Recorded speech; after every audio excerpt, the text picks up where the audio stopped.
पिछले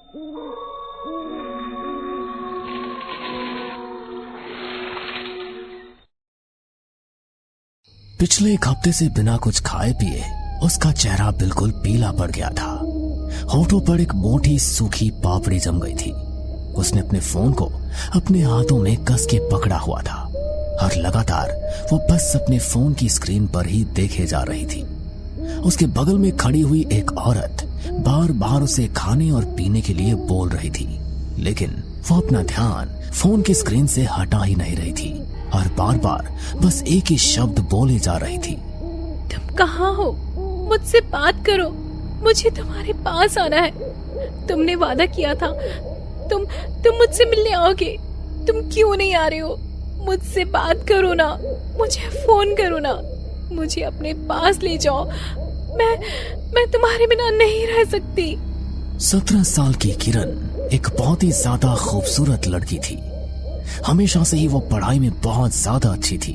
उसके आसपास के सभी लड़के लड़कियां उसकी खूब तारीफ किया करते थे और सभी के बीच में से एक सुमित नाम का लड़का, जो कि दिखने में किसी को स्मार्ट नहीं लगता था, उसका काला रंग और मोटा शरीर होने की वजह से कोई उसे ज्यादा पसंद नहीं करता था।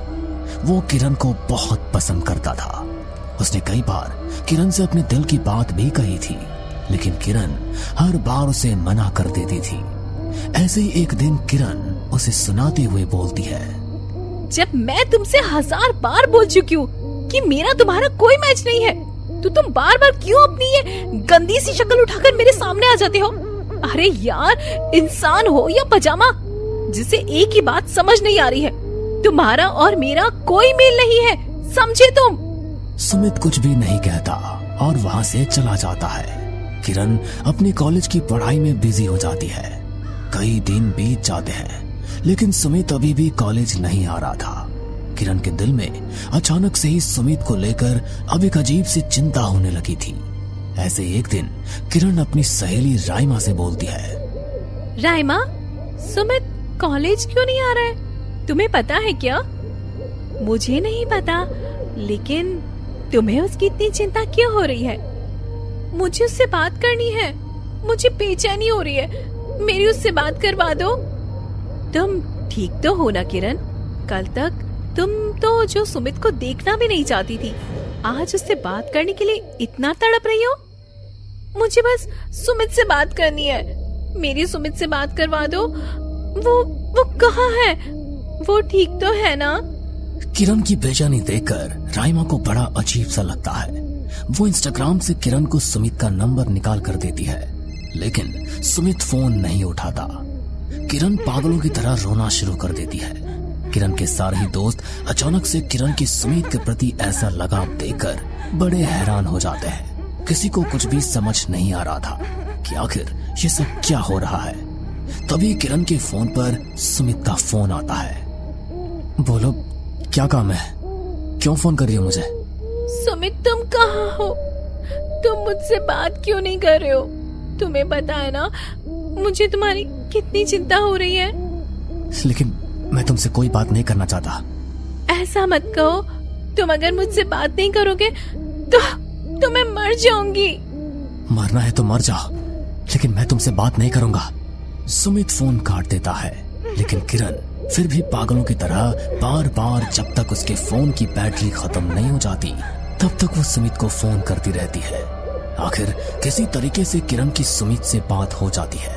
अब किरण का मन पढ़ाई से हटकर पूरे तरीके से सुमित में लग चुका था। दिन रात उसकी जुबान पर बस सुमित का ही नाम था। ऐसे ही एक दिन किरण की माँ सुधा किरण को गर्मा गर्म खाने के लिए देती है और बोलती है, बेटा खाना खा ले, ठंडा हो जाएगा। अभी नहीं खा सकती, उसने मुझे खाना खाने की इजाजत नहीं दी है। किसकी बातें कर रही है किरण? तू खाने के लिए किसकी इजाजत ले रही है? सुमित की। जब तक सुमित नहीं कहेगा खाना खा लो, मैं नहीं खाऊंगी। सुमित मेरा प्यार, मेरा सब कुछ, जब तक वो नहीं कहेगा मैं कुछ नहीं खाऊंगी। किरण, तू ये क्या बकवास की जा रही है? सच कह रही हूँ, मैं सुमित के बिना नहीं रह सकती। मुझे सुमित चाहिए। किरण की बात सुनकर सुधा जबरदस्ती उसके मुंह में निवाला डालने की कोशिश करती है और किरण गुस्से में खाने की भरी हुई थाली उठाकर जमीन पर पटक देती है। कह दिया ना मैंने, नहीं खाना मुझे खाना। जब तक सुमित नहीं कहेगा मैं खाना क्या पानी तक नहीं पीऊंगी, समझ गई? अपनी बेटी का ऐसा रूप देखकर सुधा दंग रह जाती है। कई घंटे बीत जाते हैं। भूख और प्यास की वजह से किरण के होंठ बिल्कुल सूख जाते हैं और चेहरा एकदम मुरझा जाता है, लेकिन वो खाने का एक भी निवाला और पानी का एक भी घूंट नहीं पीती है। अपनी बेटी की ऐसी हालत देखकर सुधा को उसकी बहुत चिंता होती है। सुधा जल्दी से राइमा को फोन करके घर बुलाती है और सारी बात बताती है।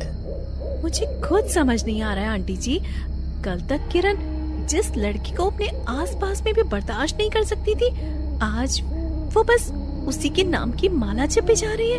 कुछ समझ नहीं आ रहा है बेटा, मुझे भी कुछ समझ नहीं आ रहा है। कहीं हमारी बेटी के साथ किसी ने कुछ गलत तो नहीं कर दिया? मैं कुछ नहीं कह सकती आंटी जी, मैं इन चीजों को मानती नहीं हूँ, लेकिन किरण की हालत देखकर मुझे सच में बहुत अजीब लग रहा है। 1 से 2, 2 से 3 और 3 से 4 दिन बीत जाते हैं, लेकिन अभी तक किरण के पास सुमित का फोन नहीं आया था और किरण ने ना ही खाना खाया था और न ही पानी पिया था। किरण की हालत बिगड़ती चली जा रही थी। अपनी बेटी की हालत को ठीक करने के लिए सुधा राइमा से सुमित का नंबर लेती है और उसके नंबर पर फोन करती है। तुमने क्या कर दिया है मेरी बेटी को? वो खाना नहीं खा रही है, पानी नहीं पी रही है। अरे मरने जैसी हालत हो गई है मेरी बच्ची की। तो इसमें मैं क्या कर सकता हूँ? मरती है तो मर जाए। प्यार करती है मेरी बेटी तुमसे और तुम इस बात का ऐसा फायदा उठा रहे हो। बात क्यों नहीं कर रहे हो तुम उससे? बोलो। जब मेरा मन करेगा तब मैं उससे बात करूंगा, और मेरे बात करने से पहले अगर वो मर भी गई ना तो मुझे कोई फर्क नहीं पड़ता। तभी वहाँ किरण आ जाती है और अपनी माँ के हाथ से फोन छीन कर बोलती है। तुमने कहा था ना कि मैं खाना नहीं खाऊंगी तो तुम मुझसे मिलने आ जाओगे, मुझसे बात करोगे। देखो मैंने कुछ नहीं खाया, मैं तुम्हारा इंतजार कर रही हूँ, जल्दी आ जाओ ना मेरे पास। मैं नहीं आऊंगा, और अगर तुमने दोबारा से अपनी माँ को मुझसे बात करने दी ना तो फिर तो मैं कभी नहीं आऊंगा। इस फोन को अभी के अभी तोड़ दो। सुमित के इतना कहते ही किरण जोर से अपनी माँ के फोन को उठाकर जमीन पर पटकती है और कुछ ही मिनट के अंदर फोन के टुकड़े टुकड़े होकर जमीन पर बिखर जाते हैं और किरण अपनी माँ से कहती है, दोबारा मेरे सुमित को अगर फोन करने की कोशिश की ना तो मैं आपकी जान ले लूंगी। मेरे और सुमित के बीच में कोई नहीं आ सकता, कोई नहीं आ सकता। सुमित सिर्फ और सिर्फ मेरा है। इतना कहकर किरण अपना फोन हाथों में लेकर सोफे पर बैठ जाती है और लगातार फोन की स्क्रीन की तरफ देखती रहती है। सुधा को अब पूरे तरीके से समझ आ गया था कि उसकी बच्ची पर किसी ने काला जादू कर दिया था। सुधा मंदिर से गंगा जल लेकर आती है और किरण पर छिड़क देती है, पर फिर भी किरण उसी अवस्था में बेड पर बैठी रहती है और अपनी पलक नहीं झपकाती। तभी वहाँ राइमा आ जाती है। आंटी जी, किरण पर इन सब चीजों का कोई असर नहीं होगा। किरण हमारे बस के बाहर हो रही है। ये क्या कह रही हो बेटा तुम? आंटी मैं सच कह रही हूँ।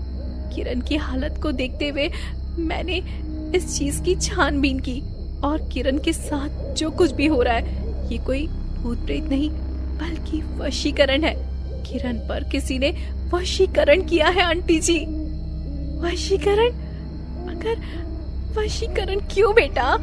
पर मेरी बेटी पर किसी ने वशीकरण क्यों किया होगा? मेरी बेटी ने किसी का क्या बिगाड़ा है जो किसी ने मेरी बेटी को अपने हाथों की कठपुतली बना लिया?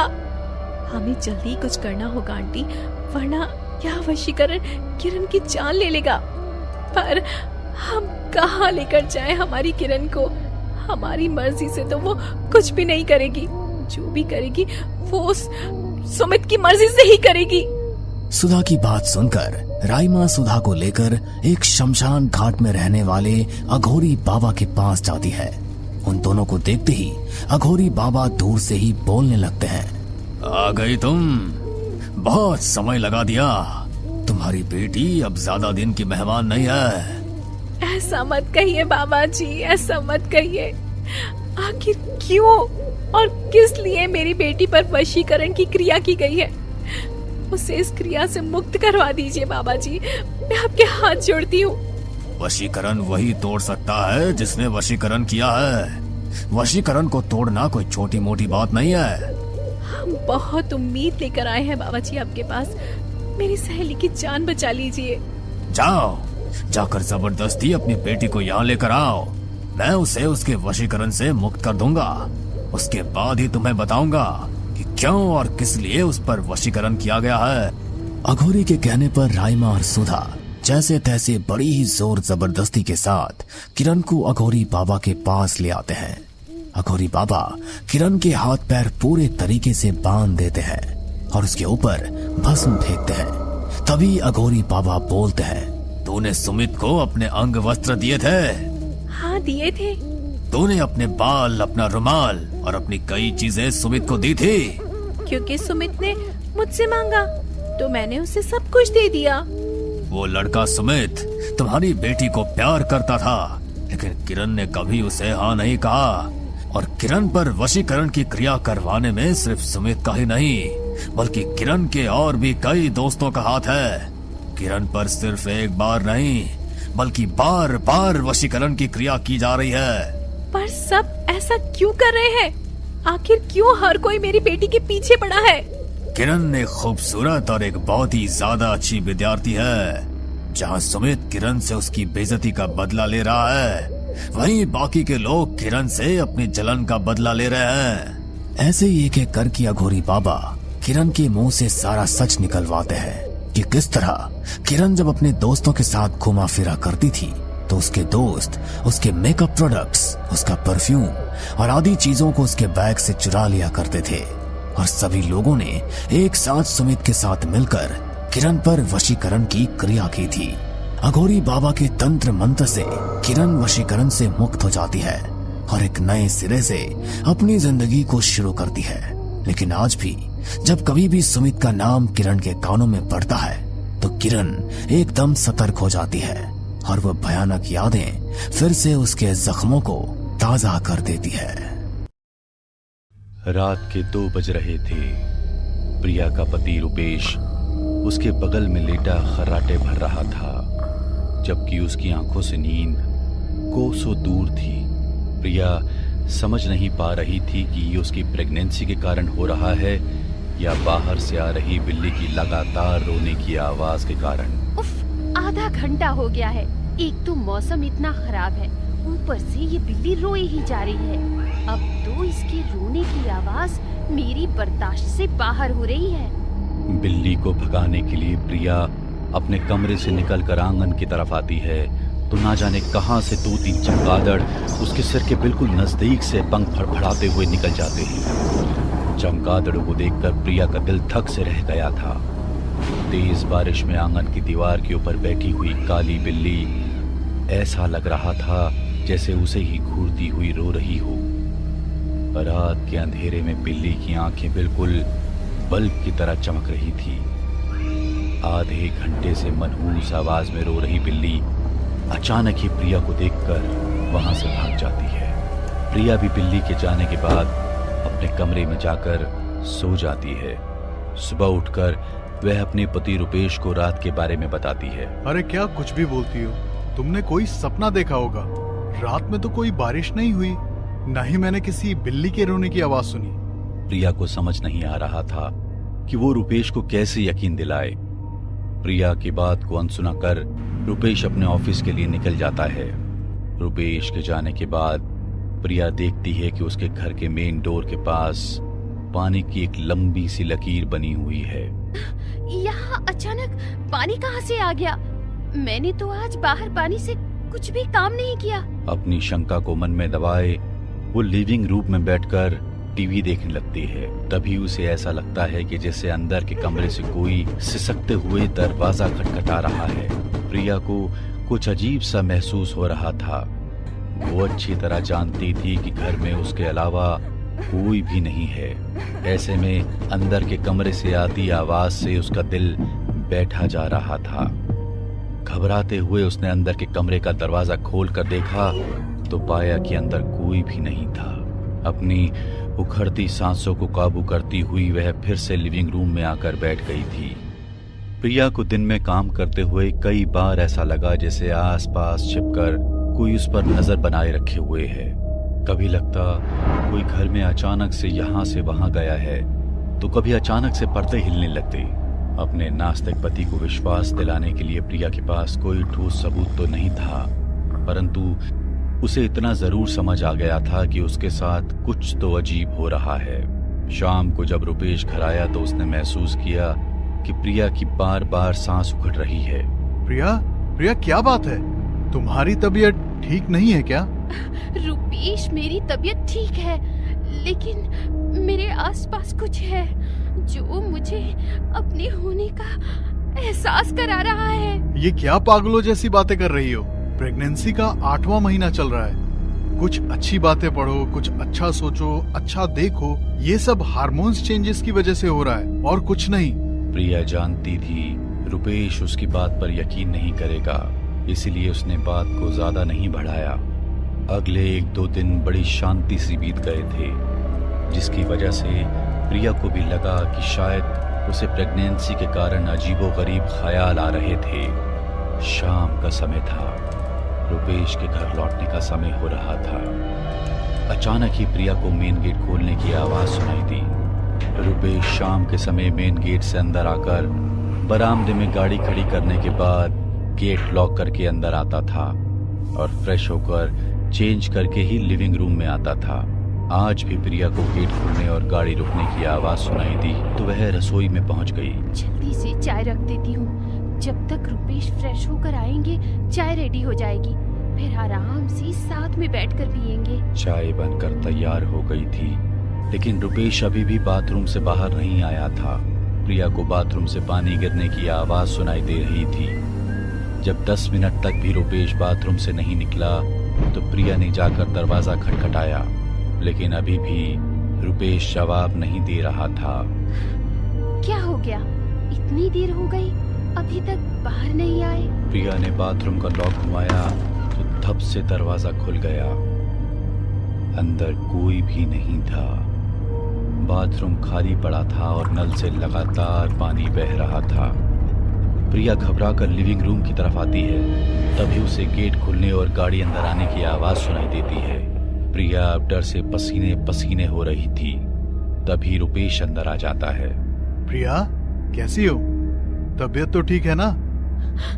आप तो 15 मिनट पहले ही आ गए थे ना, दोबारा बाहर कैसे पहुँचे?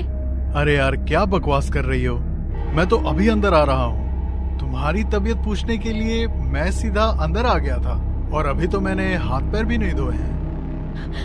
आप मजाक कर रहे हो?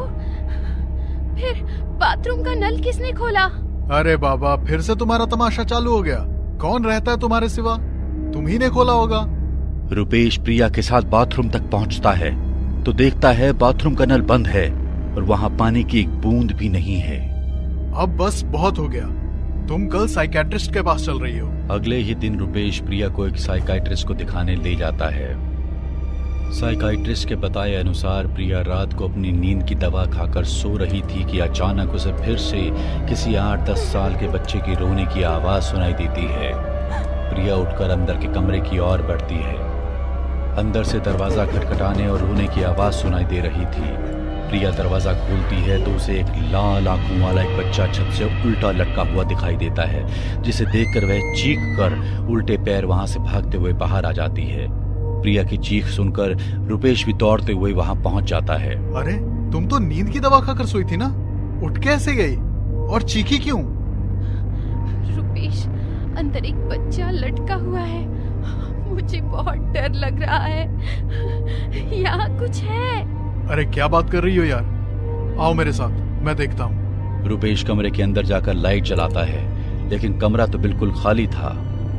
तभी उसकी नजर बेड के सिरहाने पर रखी एक काली सी गुड़िया पर जाती है। वह गुड़िया देखने में बहुत ही भयानक लग रही थी। उसका पेट उसी तरह उभरा दिखाई दे रहा था जैसे प्रिया का ही पेट हो। गुड़िया के मुंह, पेट और सिर में कीले घुसी हुई थी। अब तो रुपेश के बदन में भी जैसे झुरझुरी सी उतर गई। प्रिया, तुमने आज से पहले इस घर में ये डॉल देखी है? नहीं नहीं रुपेश, मुझे नहीं पता ये कब और कैसे यहाँ आई। तुम इसे छूना नहीं, खुद को संभालो, मैं कुछ करता हूँ। मुझसे गलती हो गई प्रिया, मुझे तुम्हारा विश्वास करना चाहिए था। यहाँ सच में कुछ जरूर है। अगले ही दिन वह मंदिर जाकर पंडित जी को सारी बातें बताता है। बेटा, एक शास्त्री जी हैं। वैसे तो उनकी उम्र हो चली है, लेकिन अगर कोई उपाय कर सकता है तो वही कर सकते हैं। ये उनका पता है, एक बार कोशिश करके देख लो। रुपेश प्रिया को लेकर शास्त्री जी के घर पहुंचता है और उनसे विनती करता है कि वे उसकी समस्या का हल बताएं। काला जादू समझते हो? काला जादू?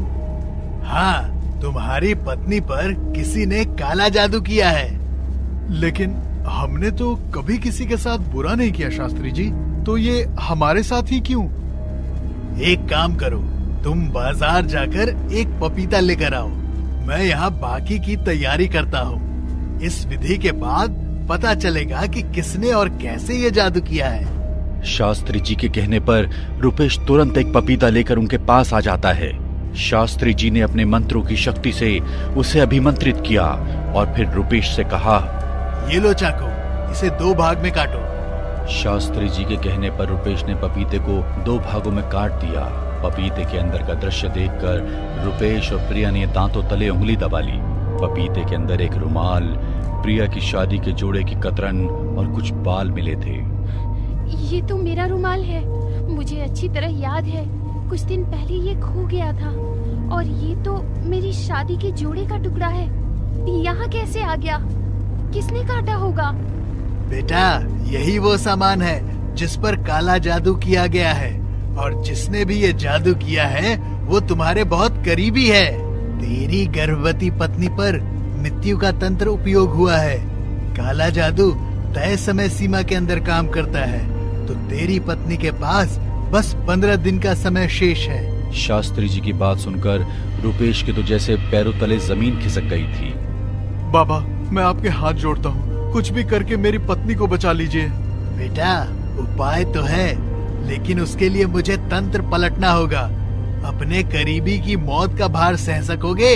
प्रिया और मैं, बच्चे के लिए मैं कुछ भी करूँगा शास्त्री जी। जिसने मेरा अशुभ चाहा है, मैं उसके शुभ की कामना क्यों करूँ? ठीक है प्रिया, तुमने उस गुड़िया को छुआ तो नहीं है ना? नहीं, वो गुड़िया अभी भी वहीं पड़ी हुई है। प्रिया की बात सुनकर शास्त्री जी कुछ सामान अपने साथ लेकर उनकी घर की ओर बढ़ गए। वहां पहुंचकर उन्होंने अपने झोले से राख निकाली और उस गुड़िया के ऊपर छिड़क दी। ये शमशान से लाई हुई चिता की राख है, जिसे मैंने साधना से अभिमंत्रित कर दिया है। अब इस गुड़िया को छूने से उसका तंत्र मुझ पर असर नहीं करेगा। शास्त्री जी ने उस गुड़िया को उठाकर अपने जलते हुए हवन कुंड के पास रखा और मंत्र पढ़ते हुए उस गुड़िया में से एक एक करके कील निकालने लगे। अचानक ही प्रिया की आंखें पलक गई और वह जमीन पर लेटकर जोर जोर से चिल्लाने लगी। उसे देखकर ऐसा लग रहा था मानो कोई उसका गला दबा रहा हो। इसके बाद प्रिया उठकर बैठ गई और दोहरी सी भयानक आवाज में गुर्राते हुए बोली, बचा नहीं पाएगा तू इसे, इसका समय पूरा हो गया है। इसे तो मैं बचा लूंगा, लेकिन तुझे कौन बचाएगा? बुरे काम का बुरा नतीजा भुगतने को तैयार हो जा। शास्त्री जी मंत्र पढ़ते जा रहे थे और प्रिया की हालत बिगड़ती जा रही थी। उसका सारा शरीर अकड़ रहा था, जुबान भी बाहर निकल आई थी। पत्नी की ऐसी हालत देख रुपेश हाथ जोड़कर महामृत्युंजय मंत्र पढ़ रहा था। उसकी आंखों से लगातार आंसू बह रहे थे। प्रिया के सारे बाल बिखर चुके थे और चेहरा बहुत ही डरावना लग रहा था। वह तरह तरह से शास्त्री जी को डराने की कोशिश कर रही थी, लेकिन उसकी बातों से प्रभावित हुए बिना ही शास्त्री जी ने अपनी विधि पूरी की और एक एक करके गुड़िया के शरीर से सारी कीलें निकाल दी। अंतिम कील निकलते ही प्रिया चक्कर खाकर बेहोश हो गई। शास्त्री जी ने सभी कीले और वह मनहूस गुड़िया एक मिट्टी के कलश में रखकर और उस पर एक दिया रखकर आधी रात को शमशान में गड़वा दिया। शास्त्री जी की क्रिया पूरी होने की वजह से कुछ ही देर बाद प्रिया भी वापस अपने होश में आ गई। इसके बाद कुछ ही दिन में प्रिया बिल्कुल स्वस्थ हो गई और 2 सप्ताह बाद उसने सुंदर सी बेटी को जन्म दिया। बाबा, चाहे जो भी करना पड़े, लेकिन मुझे रूपेश चाहिए। रूपेश मेरे अलावा किसी और का नहीं हो सकता। अगर कोई भी उसकी जिंदगी में आने की कोशिश करेगा तो मैं उसका वही हाल करूंगी जो इस प्रिया का होने वाला है। एक बार फिर से सोच ले लड़की, एक बार जो तूने ये तंत्र उस लड़की पर छोड़ दिया तो फिर ये पलटा नहीं जा सकता। इस तंत्र से उस लड़की की जान चली जाएगी। इस क्रिया में जोखिम भी बहुत है। अगर प्रिया इस टोटके का उपाय करने का प्रयत्न करेगी तो ये वापस उसी पर मार कर देगा। मैंने सब सोच लिया है बाबा, चाहे मुझे अपनी जान ही क्यों ना देनी पड़े, लेकिन रूपेश को तो मैं उस प्रिया के साथ नहीं जीने दूंगी। प्रिया के मरते ही रूपेश मेरे करीब आ जाएगा और फिर हमारी कहानी को पूरा होने से कोई नहीं रोक सकता। तो फिर ठीक है, मैं जैसे बताता हूँ तू वैसा ही कर। तुझे प्रिया की शादी के जोड़े का टुकड़ा, उसके बाल और उसके इस्तेमाल किए हुए कोई कपड़ा यहाँ लाना होगा। मैं इन सभी सामानों पर काला जादू करके टोटके की मदद से तुझे एक गुड़िया बना कर दूंगा। तुझे उस गुड़िया को उस लड़के रूपेश के घर में जाकर ऐसी जगह छिपाना है कि समय आने से पहले किसी की नजर न पड़े। बाकी का काम ये गुड़िया खुद कर देगी। ठीक है बाबा, जैसा आप कहें। रूपेश और कीर्ति ने साथ साथ कंपनी ज्वाइन की थी। ऐसे में नई कंपनी के नए माहौल में एडजस्ट होने में दोनों को ही समय लग रहा था। एक दिन, कृति, चलो चाय पीने चलते हैं। चाय पीती हो ना? हाँ हाँ, क्यों नहीं। चाय के उस गर्म प्याले से उनकी दोस्ती की शुरुआत हो गई थी। धीरे धीरे दोनों सहज होने लगे और जल्दी ही अच्छे दोस्त बन गए। ऑफिस में साथ साथ चाय पीना, खाना खाना, ये अब उनकी डेली रूटीन बन चुका था। उन दोनों को कंपनी ज्वाइन किए 6 महीने का समय बीत चुका था। इन 6 महीनों में कीर्ति मन ही मन रूपेश को चाहने लगी थी। एक दिन, रूपेश, मुझे तुम्हें कुछ बताना है। अरे वाह, मुझे भी तुम्हें कुछ बताना है। अच्छा, पहले तुम बताओ क्या बात है। अरे नहीं, तुम बताओ ना, क्या कहने वाले थे। तुम मेरी बेस्ट फ्रेंड हो कृति, इसलिए ये खबर सबसे पहले मैं तुम्हें सुना रहा हूँ।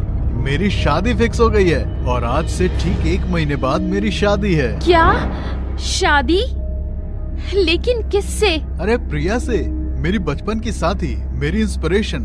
पता है, मुझे याद भी नहीं कि मैं उसे कब से पसंद करता हूँ। बस उसके सिवा किसी और के बारे में सोचा ही नहीं। कॉन्ग्रेचुलेशंस रूपेश। अरे थैंक्स यार। अरे तुम भी तो कुछ बताने वाली थी ना? कुछ नहीं, बस वैसे ही। रूपेश की बात सुनकर कीर्ति बिल्कुल हक्की बक्की सी रह गई थी। वो कभी सोच भी नहीं सकती थी कि रूपेश के जीवन में उसके अलावा भी कोई हो सकता है। अपने दिल की बात को दिल में दबाए हुए कीर्ति घुट घुट कर रूपेश की शादी के करीब आते दिन को महसूस कर रही थी। जब रूपेश को खुद से दूर जाते देखने की घुटन कीर्ति से बर्दाश्त नहीं हुई तो वो उस तांत्रिक बाबा के पास पहुंच गई। बाबा के बताए अनुसार उन्हें काला जादू करने की तंत्र क्रिया के लिए रूपेश की पत्नी प्रिया का सामान चाहिए था। इसलिए अगले कुछ दिनों तक कीर्ति रूपेश और प्रिया से कुछ ज्यादा ही घुलने मिलने की कोशिश करने लगती है। धीरे धीरे समय बीता और शादी का दिन नजदीक आ गया। कृति, मैं शादी के लिए आज अपने घर जा रहा हूँ। प्रिया ने तुम्हें स्पेशल इनवाइट भेजा है, तुम्हें शादी में आना ही होगा। अरे भाई, अब तो मुझे डबल इनविटेशन मिल गया है, अब तो आना ही पड़ेगा। तुम बिल्कुल भी चिंता मत करो रूपेश, तुम खुशी खुशी जाओ और अपनी शादी को एंजॉय करो। मैं पूरी कोशिश करूंगी कि शादी में शामिल हो पाऊं। रूपेश को किया वादा निभाने के लिए कीर्ति तय समय पर शादी में पहुंच जाती है। अरे रूपेश, प्रिया कहाँ है? मैं प्रिया से मिलकर आती हूँ। अरे हाँ, आ जाओ ना, वो अभी उधर हॉल में होगी, रेडी हो रही है। कीर्ति प्रिया के कमरे में पहुंचकर उसकी तैयार होने में मदद करने के बहाने बाबा के बताए अनुसार सामान जमा करने लगती है। बाल और रुमाल तो उसने बड़ी आसानी से उठाकर अपने पास रख लिए थे, लेकिन शादी का लहंगा तो प्रिया ने पहना हुआ था। उसे काटना फिलहाल तो कीर्ति के लिए संभव नहीं था। कुछ ही देर में पंडित जी ने प्रिया और रूपेश को जयमाला और फेरों की रस्म के लिए बुलवा लिया। कुछ देर में प्रिया और रूपेश के फेरे पूरे हो गए थे। अरे बेटा प्रिया, अब ये शादी का जोड़ा उतार कर तुम्हें विदाई वाली साड़ी पहननी है। जल्दी से तैयार हो जाओ बेटा, फिर कुछ रस्में भी तो करनी है। प्रिया, चलो मैं तुम्हारे कपड़े बदलवा देती हूँ। इस बीच मौका पाकर कीर्ति उसके शादी के जोड़े से एक टुकड़ा काट कर अपने पास छिपा लेती है। शादी खत्म होने के बाद कीर्ति प्रिया का सारा सामान लेकर बाबा के पास जाती है। बाबा प्रिया का सामान लेकर उस पर शमशान में तंत्र क्रिया करते हैं और उसके बाद प्रिया के जोड़े की कतरन को एक कपड़े में जोड़कर एक काले रंग की कपड़े की गुड़िया तैयार करता है और प्रिया के बाल भी उस गुड़िया पर लपेट देता है।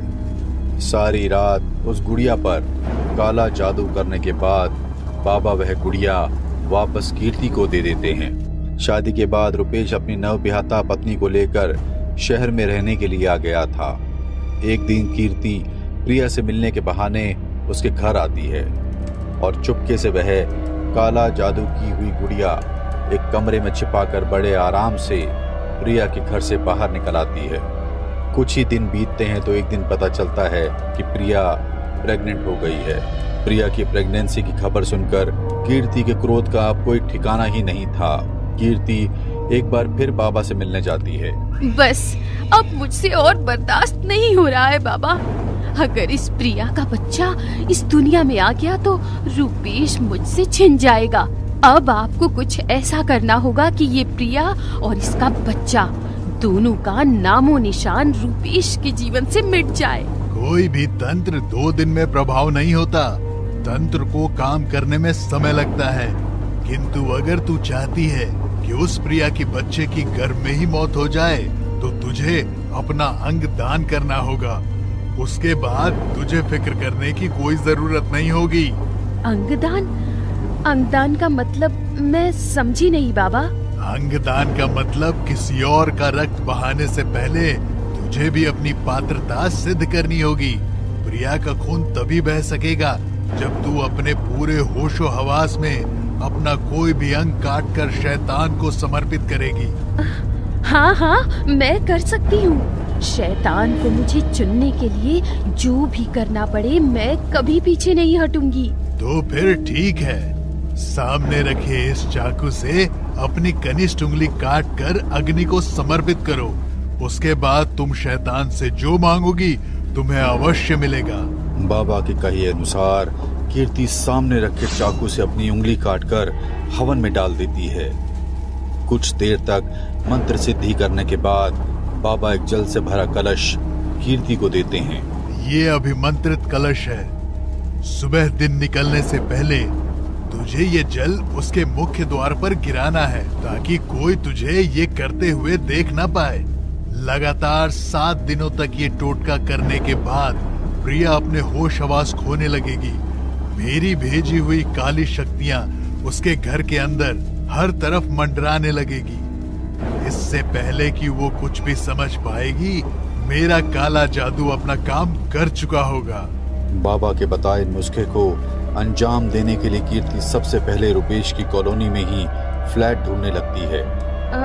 रुपेश, मुझे मकान की जरूरत है। हो सके तो अपनी सोसाइटी में मुझे मकान दिलवा दो। तुम और प्रिया आसपास रहोगे तो मुझे भी सिक्योर फील होगा। अरे कृति, तुम चिंता मत करो, मेरे घर में ऊपर का फ्लोर खाली है, तुम यहीं शिफ्ट हो जाओ ना। रुपेश की बात सुनकर कीर्ति मन ही मन बहुत खुश हो जाती है और जल्दी ही रुपेश के घर में ऊपर के फ्लोर में शिफ्ट हो जाती है। घर में शिफ्ट होने के अगले ही दिन से कीर्ति बाबा का दिया हुआ कलश का अभिमंत्रित जल प्रिया के दरवाजे पर छिड़कने लगती है और इसके बाद से ही प्रिया के ऊपर काला जादू और भी तेजी से असर करने लगता है। अब तो उसे दिन हो या रात, हर समय ऐसा लगता जैसे कोई उसके ऊपर नजर रख रहा है। प्रिया की हालत बहुत ज्यादा बिगड़ने के बाद रुपेश उसे लेकर शास्त्री जी के पास जाता है और शास्त्री जी अपनी तंत्र विद्या से प्रिया के ऊपर किए हुए काले जादू को काट देते हैं। जैसा कि शास्त्री जी ने कहा था कि उनके द्वारा प्रिया के ऊपर से काला जादू हटाने के लिए उन्हें उस टोटके को वापस मोड़ना होगा, जिससे कि जिसने भी यह टोटका किया होगा वही इसका शिकार हो जाएगा। अपने मंत्रों की शक्ति से शास्त्री जी ने प्रिया के ऊपर किए हुए काले जादू को पलटकर वापस कीर्ति की ओर मोड़ दिया और अगले 10 दिनों के अंदर ही कीर्ति गंभीर रूप से बीमार हो गई थी और उसकी हालत बिगड़ने लगी थी। कीर्ति की हालत ऐसी थी कि बिस्तर से उठ पाना भी उसके लिए संभव नहीं था। धीरे धीरे उसकी मानसिक हालत भी बिगड़ने लगी थी। कभी उसे लगता कि उसके शरीर पर असंख्य कीड़े रेंग रहे हैं, तो कभी उसे महसूस होता कि वो अकेली किसी सुनसान जगह पर है जहां हर तरफ बस अंधेरा ही अंधेरा है। कोई है यहाँ? मुझे यहाँ से निकालो, मुझे डर लग रहा है। कोई है? कीर्ति की लगातार आती चीखों को सुनकर पड़ोस में रहने वाले लोग दरवाजा तोड़कर उसके घर में घुसते हैं तो कीर्ति की हालत देखकर सन्न रह जाते हैं। कीर्ति ने अपने लगभग आधे बाल खुद नोच लिए थे। उसके शरीर पर गंदे और फटे कपड़े दिखाई दे रहे थे और वो पागलों की तरह अपने शरीर को नोच रही थी। उसकी ऐसी हालत देख पड़ोसी घबराकर उसको पागलखाने ले गए। कुछ दिन पागलखाने में बिताने के बाद अंत में कीर्ति की दर्दनाक मौत हो गई। बुराई का अंत हमेशा बुरा ही होता है। शास्त्री जी ने रुपेश को काला जादू करने वालों का नाम तो नहीं बताया था, लेकिन कीर्ति की रहस्यमयी हालत में हुई मौत से रुपेश इतना तो समझ ही गया था कि प्रिया पर काला जादू करने वाला कोई और नहीं बल्कि कीर्ति ही थी। हमें पूरा यकीन है दोस्तों कि आप लोगों को ये कहानी जरूर पसंद आई होगी। अगर आपके साथ भी कुछ ऐसे अनकहे किस्से हो चुके हैं तो प्लीज हमारे साथ शेयर करें। हम जरूर अपने चैनल पर उनको दिखाएंगे। हमारी ईमेल आईडी नीचे डिस्क्रिप्शन बॉक्स में दी गई है, तो प्लीज हमारे वीडियो और चैनल को शेयर एंड सब्सक्राइब करें और बने रहे हमारे साथ ऐसे ही अनकहे किस्से और कहानियां सुनने के लिए।